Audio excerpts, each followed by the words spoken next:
الحمدللہ رب العالمین، الصلاۃ والسلام علی خاتم النبیین، اما بعد، فاعوذ باللہ من الشیطان الرجیم، بسم اللہ الرحمن الرحیم۔ مکتوب نمبر 32۔ اس مکتوب شریف میں چند اصطلاحات کا استعمال ہو رہا ہے، کچھ مشکل الفاظ ہیں، ان کے معنی اگر آپ کو پہلے سے پتہ چل جائے تو آپ کے لیے اس مکتوب شریف کو سمجھنا آسان ہوگا۔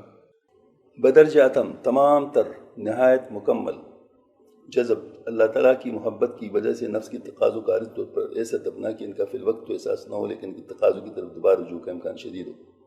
سلوک، نفس کے تقاضوں کی ایک ترتیب سے ایسے دبانا کہ ان کا دبانا دیر پا ہو سکے۔ معارف، معرفت سے ہے یعنی بندے اور اللہ تعالیٰ کے درمیان اس تعلق کا ادراک جس سے سالک ہر وقت اپنے حال کے مطابق اللہ تعالیٰ کی منشا کو بہتر طریقے سے جان لیتا ہے، اس صاحب انکشاف کو عارف کہتے ہیں۔ احوال، حال کی جمع، حال تصوف میں کبھی مقام کے مقابلے میں استعمال ہوتا ہے جس سے مراد عارضی کیفیت ہوتی ہے، اور کبھی قال کے مقابلے میں جس کے ساتھ یعنی وہ علم جس کے ساتھ قلب اور باطن کی کیفیت بھی شامل ہو۔ مواجید، وجد کی جمع ہے، حالت، ذوق اور شوق بے خودی کسی اچھے اندرونی جذبے سے جوارح اور دیگر اعضاء کا بے قابو ہو جانا۔ سیر انفسی یعنی اپنے ذات کے اندر اللہ تعالیٰ کی نشانی ملاحظہ کرنے کا سفر۔ سیر آفاقی، آفاق یعنی اپنی ذات کے باہر کائنات میں اللہ تعالیٰ کی نشانی ملاحظہ کرنے کا سفر۔ نادر الوجود، کم پائے جانا، کم پائے جانے والا۔ سلب کرنا، لے لینا، چھین لینا، دور کرنا۔ نسبت کے معنی تعلق کے تعلق جانبین سے ہوتا ہے۔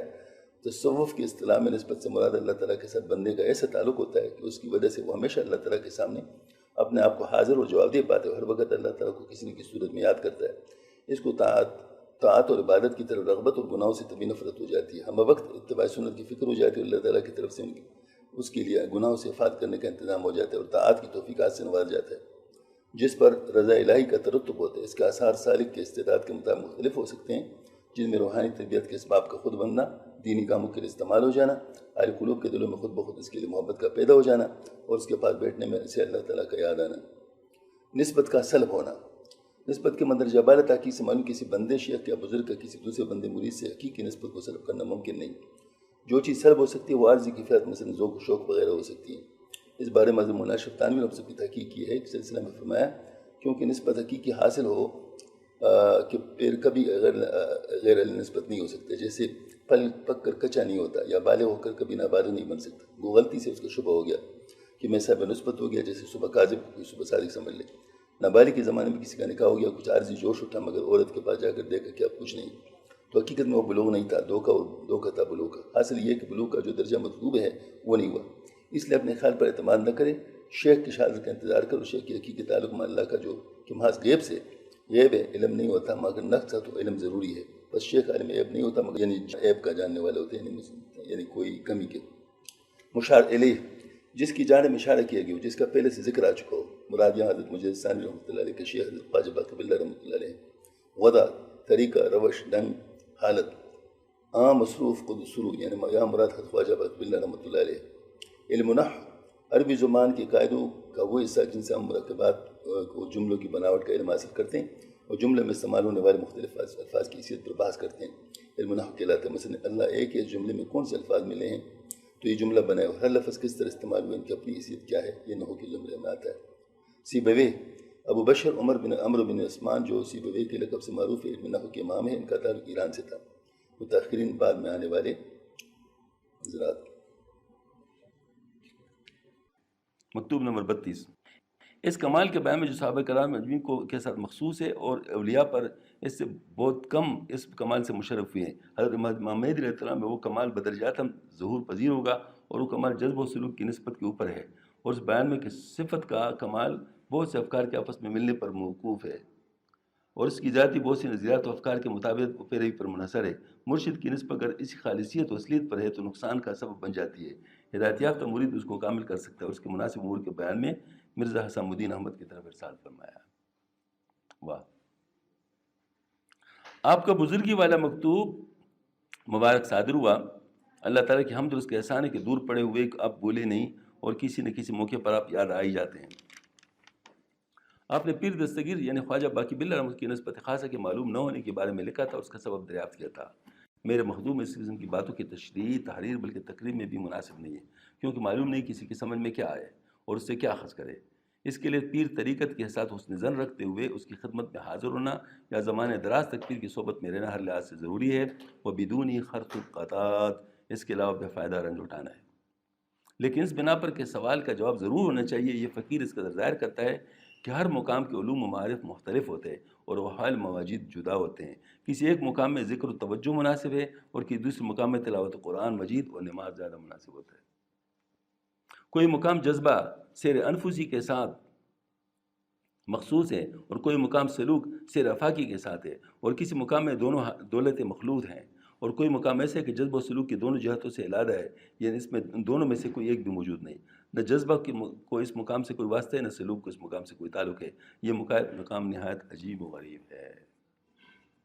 آپ صلی اللہ علیہ وسلم کے اصحاب کرام اس مقام کے ساتھ ممتاز اس بڑی دولت سے مشرف ہے۔ اس مقام والے کو دوسرے مقامات والے سے پورا امتیاز حاصل ہے، اور اس مقام والے حضرات ایک دوسرے کے ساتھ بہت کم مشابہت رکھتے ہیں، بخلاف دوسرے مقامات والے حضرات کو ایک دوسرے کے ساتھ مشابہت رکھتے ہیں، اگرچہ مشابہت کسی ایک لحاظ سے ہو، دوسری وجہ سے نہ ہو۔ اور یہ نسبت اصحاب کرام کے بعد انشاءاللہ تعالی امام مہدی رضی اللہ تعالیٰ میں پوری طرح ظاہر ہوگا۔ سلسلوں کے مشائخ میں سے بہت کم مشائخ نے اس مقام کی خبر دی ہے، تو کیسے ہو سکتا ہے کہ انہوں نے اس مقام کے علوم معارف کے متعلق گفتگو کی ہو؟ ذالک فضل اللہ یؤتیہ من یشاء واللہ ذو الفضل العظیم۔ حاصل کلامی کے صحابہ کرام کو یہ نادر الوجود نسبت پہلی قدم میں ظاہر ہو جاتی تھی اور ایک مدت گزرنے کے بعد درجہ کمال تک پہنچ جاتی تھی، اور دوسرے شخص یعنی غیر صحابی کو اگر اس دولت سے مشرف کرتے اور صحابہ کرام کی نسبت کی قدم پر تربیت دیتے ہیں تو جذب و سلوک کے منزلوں کو قطع کرنے، ان کے علوم معارف کو طے کرنے کے بعد اس دولت عظمیٰ سے سرفراز ہوں گے۔ یہ ان کے لیے ضروری ہے کہ وہ جذب و سلوک کے تمام چیزوں سے گزر جائیں، صحابہ کرام کے لیے یہ چیز ضروری نہیں تھی۔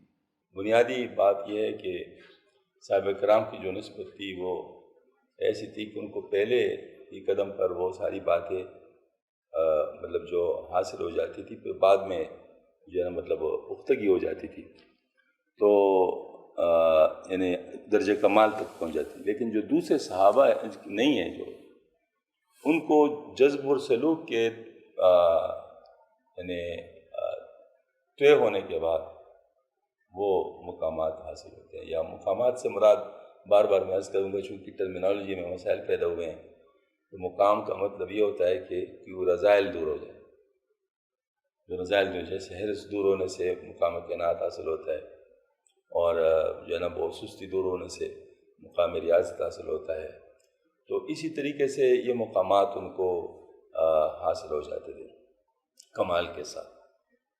تو فرمایا کہ باقی جو لوگ ہیں جو غیر صحابی ہیں ان کو جذب و سلوک طے ہونے کے بعد یہ چیزیں پیش آتی ہیں، کمال یہ چیزیں حاصل ہوتی ہیں۔ اب میں آپ کو ایک بات عرض کروں جو بہت عام بات ہے اس وقت، الحمدللہ اللہ کا شکر ہے کہ اللہ تعالیٰ نے ہمارے سلسلے کو اس نسبت کے لیے قبول فرمایا ہے کہ اس میں بنیادی چیزوں پر زور ہے، بنیادی چیزوں پر زور ہے۔ جیسے ابھی بھی بات کی سوال سنت کے بارے میں تھا، لیکن بات اس پہ گئی فرائض و واجبات پہ اور حرام سے بچنے پہ گئی، کیونکہ یہ جو چیز ہوتی ہے اس کو سامنے رکھنا کہ نوافل کے لیے فرائض جو ہے نا وہ نہ ہو جائے، یعنی متاثر نہ ہو جائے، اور دوسرے مطلب جو ہے نا وہ غیر ضروری چیزوں سے انسان بچ جائے، تو یہ نسبت الحمدللہ اللہ تعالیٰ نے ہمارے سلسلے کو یہ عطا فرمائی ہے کہ اس میں جو ہے نا وہ کوشش ہم کرتے ہیں کہ طریق صحابہ پہ چلیں، بلکہ ہم نے جو سیر فی اللہ ہے وہ سیر فی اللہ کا جو ڈیفینیشن ہے وہ یہی بنائی ہے کہ طریق صحابہ پہ چلنا۔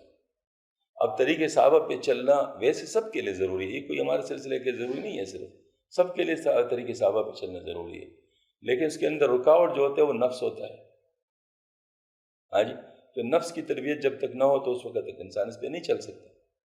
تو نفس کی تربیت جذب و سلوک کے ذریعے سے ہوتا ہے، طے ہونے سے ہوتا ہے، تو اس کے اوپر وہ زیادہ زور دے۔ اب آج کل یہ بڑا مسئلہ ہے کہ آج کل جو منتہی لوگوں کے کمالات اور معارف ہے نا ان کا تذکرہ زیادہ ہوتا ہے، جس کے ساتھ آپ کا کوئی تعلق نہیں، جس کے ساتھ آپ کا کوئی تعلق نہیں، آپ کا تعلق تو اپنے حالات کے ساتھ کام کرنے کا ہے۔ اب آپ اپنے حالات کے بارے میں تو غافل ہو اور بڑے بڑے بزرگوں کی اونچے اونچے واقعات بیان کر لیں، اس سے آپ کو کیا فائدہ؟ اس سے آپ کو فائدہ نہیں ہے۔ یہ حضرت تھانوی رحمۃ اللہ علیہ جو کتاب شائع ہوئی تھی ارواح ثلاثہ، تو اس پر حضرت نے اپنے بڑی خوشی ظاہر کا اظہار کیا تھا اور فرمایا تھا کہ جو پرانے بزرگ ہوتے ہیں ان کے تذکروں سے اتنا فائدہ نہیں ہوتا جتنا قریب کے بزرگوں کے تذکرے سے فائدہ ہوتا ہے۔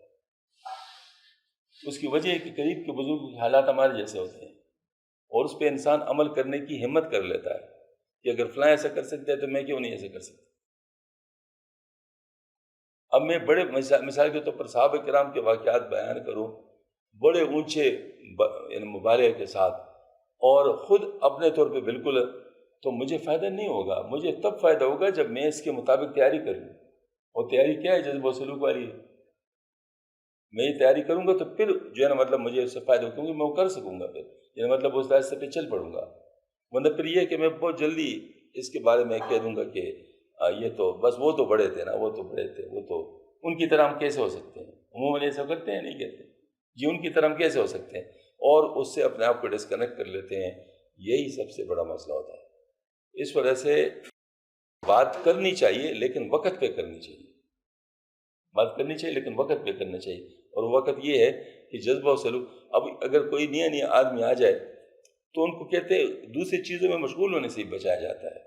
یہ میرے پاس اس طرح تھے، وہ یہ جب ادھر خانقاہ تھی ہماری مسجد گھر کے پاس، تو کچھ وقت لگانے کے لیے ایک صاحب آئے تھے، تو اشراق کے بعد جب آئے تو درمیان میں بات چیت ہم کر رہے تھے، میں نے کہا بھائی یہ جو لائبریری ہے نا یہ سالکین کے لیے نہیں ہے، یہ تحقیق کے لیے ہے، اس کی کوئی کتاب بھی بغیر اجازت کے پڑھنا ٹھیک نہیں ہے۔ وہ آدمی حیران ہو گیا، مجھے کہتے ابھی میں جب نماز کے لیے نکل رہا تھا تو میں نے کہا کہ اب میں آج کون سی کتاب پڑھوں گا؟ یہ تو آپ نے ظاہر مطلب پابندی لگائی۔ تو میں نے کہا پابندی میں نے نہیں لگائی، پابندی خانقاہ کے قانون نے لگائی۔ خانقاہ میں اگر آپ کتابیں پڑھنا شروع کر لیں گے تو تربیت آپ کی کیا ہوگی؟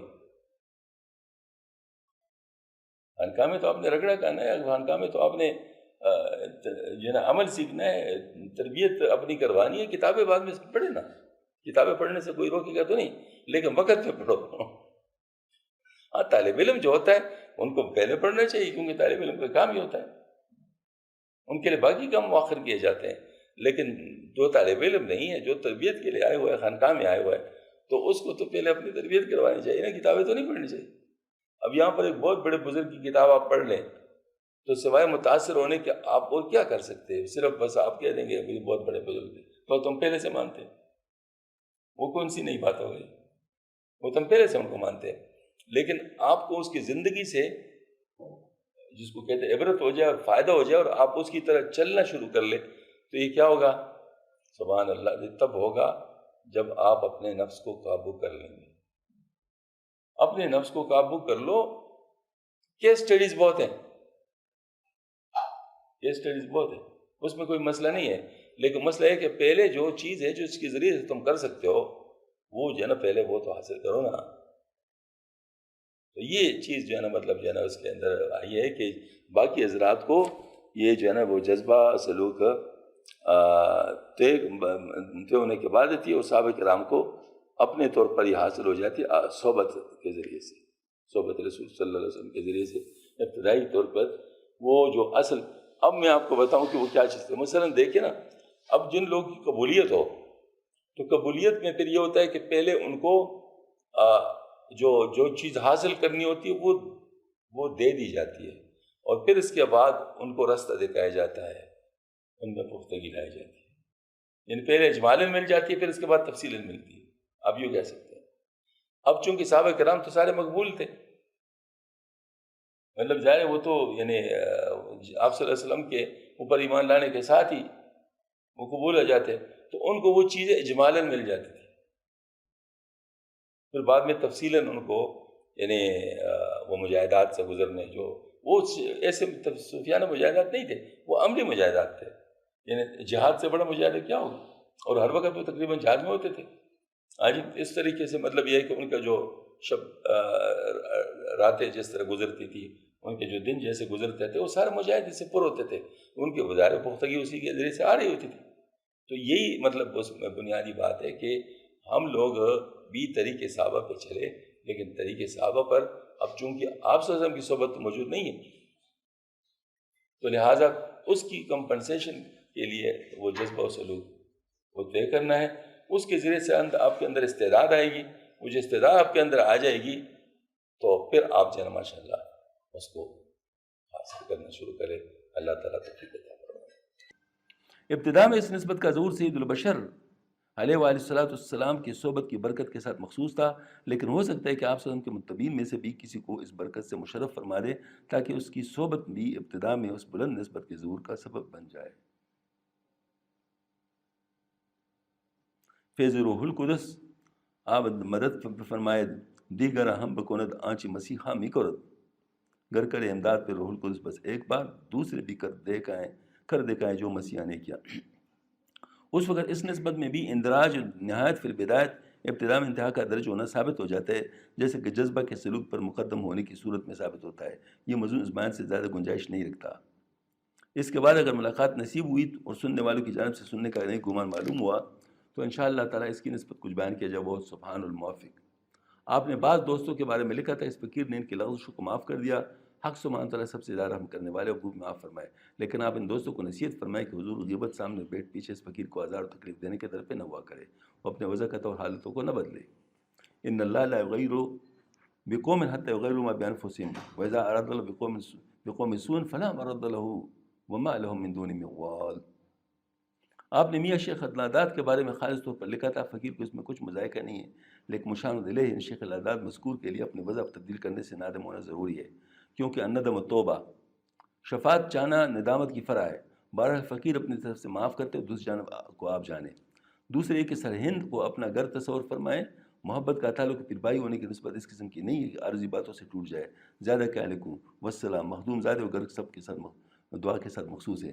اس خط کے لکھنے کے بعد دل میں خیال کہ دوستوں کی لغزشوں سے معاف کرنے کے بارے میں بات کو زیادہ وضاحت کے ساتھ لکھا جائے، کیونکہ مختصر طور پر لکھنے میں بات صاف نہیں ہوتی، نہ معلوم کیا سمجھا جائے. میرے مخدوم معاف کرنا اس وقت سمجھا جائے جبکہ وہ لوگ ان وضع خطا کو برا جانیں اور سے پشیمان ہو، ورنہ معافی کی کوئی گنجائش نہیں. مطلب دیکھیں نا، کوئی گناہ کرتا ہے اور گناہ پر اصرار کرتا ہے تو اس نے توبہ کب کیا؟ اس گناہ سے رک جانا اس ندامت کا اظہار ہے.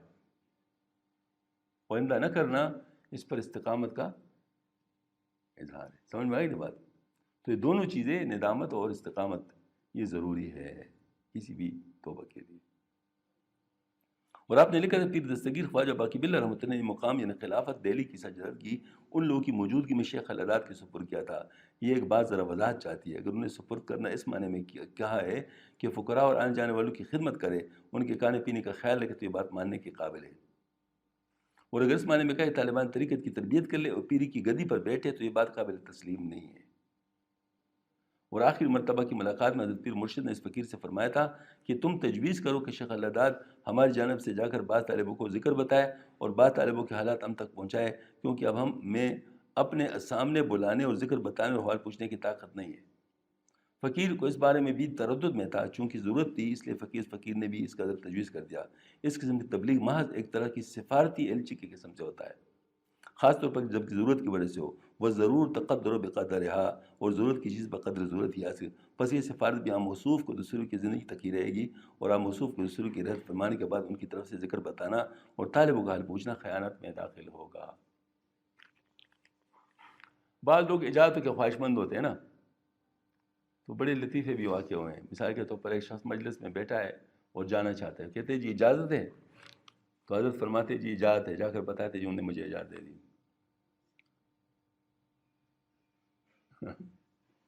وہ اجازت کہاں ہے؟ وہ تو صرف جانے کی اجازت ہے. ٹھیک ہے نا؟ حضرت حاجی امداد اللہ مکی رحمۃ اللہ سے کچھ لوگوں نے کہا کہ حضرت اللہ اللہ کوئی پوچھنا ہے تو بتا دیا کریں. تو انہوں نے کہا جی بتا دیا کرو. تو لوگوں نے پھر اب پیر مرید کرنا شروع کر لیا. حضرت نے اپنے خلفاء کا لسٹ اناؤنس، اس میں ان کے نام نہیں تھے. وہ ہے حضرت آپ نے تو ہمیں خلافت دی تھی، آپ نے تو ہمارا نام شامل نہیں کیا. انہوں نے کہا کب خلافت دی تھی؟ انہوں نے کہا آپ سے ہم نے پوچھا تھا. انہوں نے کہا بھائی اس کا مطلب یہ تھوڑا تھا کہ آپ کو خلافت دے دیے. وہ تو صرف آپ کو ذکر کی ابتدائی تلقین کے لیے اجازت دے دیے. باقی تو یہ ہے کہ وہ تو پیر مریدی کی اجازت نہیں تھی. تو اس طرح بعض لوگ جو ہے نا مطلب چیزوں کی سمجھ جو ہے نا وہ چونکہ ان کے دل میں خواہش ہوتی ہے نا، اس خواہش کو پورا کرنے کے لیے بہانہ چاہیے ہوتا ہے. ہاں جی، تو یہ فرمایا۔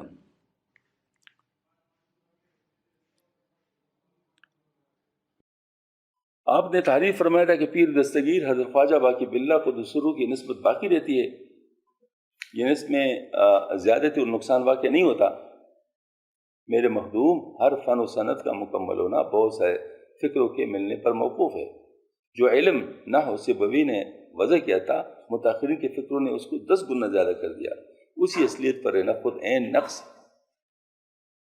وہ نسبت جو حضرت خواجہ نقشبند سید بہاؤالدین بخاری مذہب رکھتے تھے، حضرت خواجہ عبدالخالق اجدوانی کو دوسروں کے زمانے میں نہیں تھی۔ ولا عدل قیاس، خاص طور پر ہمارے حضرت خواجہ باقی باللہ اس نسبت کی تکمیل کے در پہ رہے اور اس کو مکمل نہیں جانتے تھے، مگر اگر ان کی زندگی وفا کرتی ہے مزید ہیں تو اللہ تعالیٰ جن کے ارادے کے ساتھ اس نسبت کو معلوم نہیں کہاں تک لے جاتے ہیں۔ اس نسبت کے متعلق یہ کوشش کر اس میں ذاتی اضافہ نہ ہو مناسب نہیں ہے۔ یہ فقیر نہیں جانتا کہ یہ نسبت ایک ہی مقام پر کس طرح باقی رہے گی۔ آپ خود ایک اعلان سے نسبت رکھتے ہیں جو ان یعنی پیر مرشد کی نسبت سے کچھ تعلق نہیں رکھتی، اور یہ بات کئی دفعہ حضرت شروع کے حضور میں متعین ہو چکی تھی۔ بیچارہ شیخ اللہ کیا جانے کی نسبت کیا ہوتی ہے، اور تھوڑا سا کل بھی اس کو حضور حاصل ہے کہ اس کو خود بھی معلوم کہ اس کی کیا حالت ہے۔ بیان فرمائے کہ اس نسبت کا باقی رکھنے والے کون ہے، تاکہ فقیر بھی اس شخص کا مددگار ہو، واقعات کا کچھ اعتبار نہ کرے، کیونکہ وہ تو خیالی ہیں اور کچھ صداقت نہیں دیتے۔ شیطان طاقتور دشمن ہے، اس کے بہکانے فکروں سے بچنا بہت الا من عصم اللہ تعالیٰ۔ یہ بالکل وہی بات ہے جو ہم عرض کرتے رہتے ہیں، یہ بہت اہم بات ہے، اور وہ یہ ہے کہ جو بعض لوگوں نے سمجھا ہے کہ تبدیلی نہیں ہوتی، جس پر ہم اچھا خاصا اپنے گروپ میں ڈسکشن کر چکے ہیں، کہ وہ سمجھتے ہیں کہ بس جو چیز فکس ہو، جو طریقہ ہے وہ فکس ہو گیا، حالانکہ ہمارے اکابر فرماتے ہیں کوئی چیز بھی فکس نہیں ہے۔ طریقت کیا چیز ہے؟ طریقت پروسیجرز کو کہتے ہیں، پروسیجر کبھی بھی فکس نہیں ہوتے۔ ہر کجا مشکل جواب آ جا رہا ہے، از کجا مطلب یہ کہ جہاں کوئی مشکل آتا ہے تو کوئی اس کا جواب، ہر کجا پستیس آب آ جا رہا ہے، جب مطلب جو ہے نا مطلب یہ کہ جہاں پر پستی آتی ہے تو وہاں پر پانی مطلب جو ہے نا وہ آ جاتا ہے۔ تو اس کا مطلب یہ ہے کہ مشکل کیا ہے، مشکلات جب آ جاتے ہیں تو اس کے ساتھ آسانیاں بھی آ جاتی ہیں۔ تو اب اس میں بات یہ ہے کہ مثال کے طور پر یہ جو مشکلات ہمارے دور کی، تو ہمارے دور کے مشکلات کے لیے جواب اللہ تعالیٰ کی طرف سے آئے گا نا۔ وہ جو مشکلات کا جواب جو آئے گا وہ اصل میں ایک نئی چیز ہوگی، ہاں جی، وہ ایک نئی چیز ہوگی۔ تو طریقے میں مسلسل تبدیلی ہوتی ہے۔ اور میں آپ کو ایک بات بتاؤں، آپ صلی اللہ علیہ وسلم کے وقت میں ان چیزوں کی ضرورت نہیں تھی، کیونکہ آپ صلی اللہ علیہ وسلم کی صحبت اتنی طاقتور تھی کہ مطلب ان چیزوں کی ضرورت نہیں تھی۔ صحابہ کے دور میں جو باقی دور تھا اس میں کچھ ضرورت پڑ گئی، تابعین کے دور میں مزید ضرورت پڑ گئی، سب تابعین کے دور میں مزید ضرورت پڑ گئی، اور اس طریقے سے ہوتے ہوتے مسلسل۔ اب مجھے بتاؤ، پہلے ہم 33 آیت کی منزل پڑھا کرتے تھے نا، اب کتنے آیت کی پڑھا کرتے ہیں؟ زیادہ ہو گئی نا۔ آج کیوں زیادہ ہو گئی؟ اس لیے زیادہ کہ مجبور ہیں، مطلب زیادہ اس وقت فتنے زیادہ ہو گئے، فتنے زیادہ ہو گئے تو بچنے کے ذریعے زیادہ ہونے چاہیے، زیادہ مضبوط ہونے چاہیے۔ تو اسی طریقے سے مطلب یہ ہے کہ جتنا وقت گزرتا جاتا ہے تو مشکلات بڑھتے جاتے ہیں، اور مشکلات پر قابو پانے کے لیے محنت بڑھتی جاتی ہے، محنت بڑھتی جاتی ہے اس کے لیے جو ہے۔ تو اس وجہ سے یہ طریقہ یہ ٹھیک نہیں ہے کہ جو ہے نا ہم سمجھے کہ بس وہ چونکہ بہت بڑے بزرگ تھے تو ان کے طریقے پہ فکس ہو جاؤ، بھائی سب سے بڑے بزرگ تو آپ صلی اللہ علیہ وسلم ہیں۔ اس وقت تو یہ چیزیں تھی نہیں اس طرح اس انداز میں، پھر کیا ہے، ہم بالکل چھوڑ دیں سب کچھ۔ بھائی شریعت قائم ہے، شریعت میں کمی زیادتی نہیں ہوتی۔ الیوم اکملت لکم دینکم واتممت علیکم نعمتی ورضیت لکم الاسلام دینا، یعنی جو چیز فکس ہو گئی وہ کیا ہے؟ دین فکس ہو گیا ہے، دین میں کمی بیشی نہیں ہے، اور جو نعمت اللہ پاک نے دینی تھی وہ دے دی۔ ہاں جی، تو یہ چیز فکس ہو گئی، لیکن اس چیز کو حاصل کرنے کے لیے جو محنت ہے وہ فکس نہیں ہے، وہ اپنے اپنے وقت کی ہے۔ اپنے اپنے وقت کی جو چیزیں، چونکہ جیسے وقت تبدیل ہو رہا ہے، حالات تبدیل ہو رہے ہیں، اس طرح ذرائع بھی تبدیل ہو رہے ہوں گے۔ بیماریاں نئی آ جائیں تو آپ پرانی دوائیوں سے علاج کر سکیں گے؟ ابھی کورونا ہی ہے، تو کورونا کے بارے میں سارے ڈاکٹر کہتے ہیں چونکہ نئی بیماری ہے، ہمیں پتہ ہی نہیں چل رہا کہ ہم اس کے ساتھ کیا کریں، تجربے ہی کر رہے ہیں۔ تو اسی طریقے سے مطلب جو حالات مشکل پیش آتے ہیں تو مشکل حالات کو مقابلہ کرنے کے لیے جو رستے نہیں دریافت کرنے پڑتے ہیں. تو یہ حضرت نے فرمایا کہ یہ کیسے آپ کہہ سکتے ہیں کہ حضرت جو ہے نا مطلب یہ میرے خیال میں یہ اعتراض ہو چکا ہوگا نا کہ مجھے صاحب جو ہے نا وہ نئی باتیں کرتے ہیں, کسی نے کیا ہوگا تو حضرت نے فرمایا شیخ اللہ کیا جانتا ہے, ان کو جو ہے نا مطلب یہ تھوڑی سی وہ حضوری حاصل ہو گئی تو مطلب اس پر جو ہے نا وہ اس قسم کی باتیں کرتے. اصل بات یہ ہے کہ آج کل بھی ہمارے ساتھ گروپ میں یہ بات نہیں ہوتی تھی کہ ہم تبدیلی کی بات کرتے تو ہم سے کہتے ہیں بھائی یہ دیکھو نا یہ ایک نئی چیز لانا چاہتے ہیں. بھائی خدا کے بندے جو بھی شیخ ہو وہ نئی چیز لائے گا, جو بھی محقق شیخ ہوگا وہ نئی چیز لائے گا, کیونکہ وہ جو ہے نا وہ بیماری کا علاج کرے گا, وہ آپ کو تھیوری پہ نہیں لے جائے گا, آپ کو پریکٹیکل پہ لے جائے گا. تھیوری فکسڈ ہوتی ہے, پریکٹیکل تو فکس نہیں ہوتا, پریکٹیکل تو وقت کے ساتھ ساتھ تبدیل ہوتا ہے اور پھر اس سے مزید تھیوری بھی بڑھتی ہے. یہ جو ہے نا یہ حضرت نے یہ الحمدللہ ہمیں مل گیا, اس کو اچھی طرح نوٹ کریں. یہ ہمارے بہت سارے سوال کا جواب ہے جو ہم پر کیے جاتے ہیں. ہاں جی, اللہ جل شان حضرت کے درجات بلند فرمائے اور اس کے برکات سے ہمیں وافر حسن سے فرما دے. آخر دعوانا. اور آپ نے حاصل شدہ نسبتوں کے سلب ہونے کے بارے میں لکھا تھا, میرے مخدوم وہ سلب کرنے اختیار کے ساتھ نہیں تھا, جیسے کہ آپ کے سامنے ذکر تو وہ سلب اب بھی اپنی حالت پر باقی ہے, دور نہیں ہوا. اس کے دور ہونے کا خیال کرنا وہم و خیال ہے. وہ آواز جو دل سے سنے اس حالت سے کوئی تعلق نہیں. جب آگ انگارے کے سپرد کرتے اور آگ اس سے ختم ہو جاتی ہے تو پانی ڈالنے کے بعد بھی کچھ آواز اس میں باقی رہتی ہے, لیکن نہیں کہہ سکتے کہ ابھی آگ اس میں چھپی ہوئی ہے. واقعات کا کچھ اعتبار نہیں ہے. یہ بات اگر آج پوشیدہ ہے تو انتظار کرے, کل انشاءاللہ تعالی ظاہر ہو جائے گی. چونکہ آپ نے مبالغ کا اثر لکھا تھا اس لیے ضرور سمجھتے اس کے جواب میں بھی یہ بات لکھی گئی, ورنہ بے موقع بات کرنے کی فرصت کہاں ہے.